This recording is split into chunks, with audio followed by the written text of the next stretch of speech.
Can a classic ever really be remade? The Crow is back and is darker and grittier than ever. But in a world filled with remakes and reboots, does this version breathe new life into the story, or is it simply a shadow of the original? Let's find out. Welcome back, everyone. Today we're talking about the 2024 release of The Crow. If you've ever seen the 1994 original, you know it's a movie drenched in atmosphere, emotion, and of course, revenge. The question I had going on is, can this new version capture the same magic? Stick around because I'll be sharing what worked, what didn't, and why my final rating lands at 3.5. Actually, let's say 3 out of 5. Also, let me know in the comments below what you thought of the movie. Did it live up to your expectations, or did it miss the mark? Now, let's get into it. All right, let's start with the positives, because despite its flaws, there are things I appreciated in this movie. The first thing that grabbed my attention was the cinematography. From the very first scene, you're hit with this moody, shadow-drenched look that immediately sets the tone. Every shot feels deliberate, and if the filmmakers were trying to make the environment its own character, they did a great job. Because that's what it felt like to me. There's a heaviness to it, like the city itself is alive and grieving. It's that kind of setting that really draws you into the world, much like the original. And then there's the color palette. The original Crow was almost monochromatic, washed in blacks and grays, with occasional flash of red or light. This version does something similar, but with a modern touch. The darkness is still there, filled through every nook and corner, but the filmmakers added subtle color variations that give the film more depth without taking away from the grim atmosphere. It's almost like looking at a painting where you slowly start to notice the different layers. This modern twist feels like it's respecting the original while adapting it for today's audience, if that makes sense. What I found interesting about this choice is that it doesn't just feel like a stylistic decision. The city's look mirrors the emotional state of the characters, lonely, bleak, and full of unresolved pain. You can see the influence of this color palette on how we're supposed to feel throughout the film.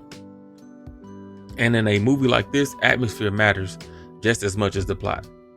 Now, onto the action scenes. Here's where I had some mixed feelings. They were decent, no doubt, and there's a certain grounded brutality to the fights that I appreciated. No over-the-top Hollywood style is here, just raw, intense confrontations that reflect the stakes of the story. In a film like The Crow, where violence is often personal, right, because it is a revenge story, this choice made sense. However, while these scenes were well executed, none of them really stood out as memorable. They served the plot, but didn't elevate it. I think this is a double-edged sword, though. On one hand, it was nice to see a movie resist the temptation to go full-on action blockbuster. On the other hand, part of me wanted a bit more. The choreography was fine, but I wondered if adding just a touch of stylization, like in the original, could have made the fight scenes a bit more iconic, right? A lot of hand-to-hand action is not in here. There's a scene with him using a sword, and then there's scenes where he's using guns. There's no hand-to-hand, so it's really kind of just shooting, and because it's almost like the old West type of shooting, it's just, it is what it is. There's really no Devil May Cry-ish, no mixed martial arts is going on in here, right? Lastly, let's talk about the new take on the Crow himself. This is where I was pleasantly surprised. Instead of just copying the original character, they've given him a slightly different edge. He feels a bit more grounded, a bit more vulnerable, which made for an interesting contrast to the nearly supernatural figure from the original. And best believe the original is supernatural. Rest in peace. It's a refreshing take on the character, And I think it was one of the film's smarter choices. It kept me engaged even though the other parts of the movie didn't. The original Eric Draven was almost mythical, a figure of pure vengeance. Here, there's more humanity, more struggle. It's a new interpretation that I think will appeal to those who want something fresh. Though it might not be what the fans of the original are looking for, it raises the question: can you update a character without losing the essence of what made them iconic? For me, this version almost gets there. Right. Next, let's dive into what didn't work for me, starting with the story. I'll be honest, the plot here is a drag. For a movie that's supposed to be about grief and vengeance, I didn't feel much emotion from the storyline. It was almost like they were just going through the motions. There's nothing inherently wrong with a straightforward revenge plot, but this felt lifeless. There were no real stakes, no moments where I found myself fully invested in the character's journey, right? In the original, you feel the weight of Eric Draven's loss, his drive for vengeance. In this version, that emotional connection is missing. I think the movie missed an opportunity to delve deeper into the protagonist's psyche. There's a lot of potential that just never gets explored. Instead, the movie leans too heavily on style without fully delivering on substance. The script, unfortunately, doesn't help either.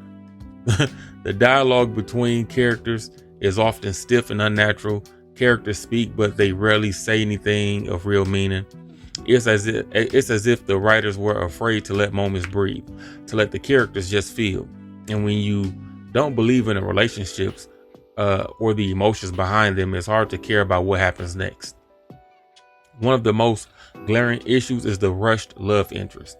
In the original, the love story was the emotional core of the film. It's what made Eric's revenge or vengeance feel justified and deeply personal. In this version, the love interest feels tacked on, like an afterthought. There's no real chemistry. There's no development, especially in development time.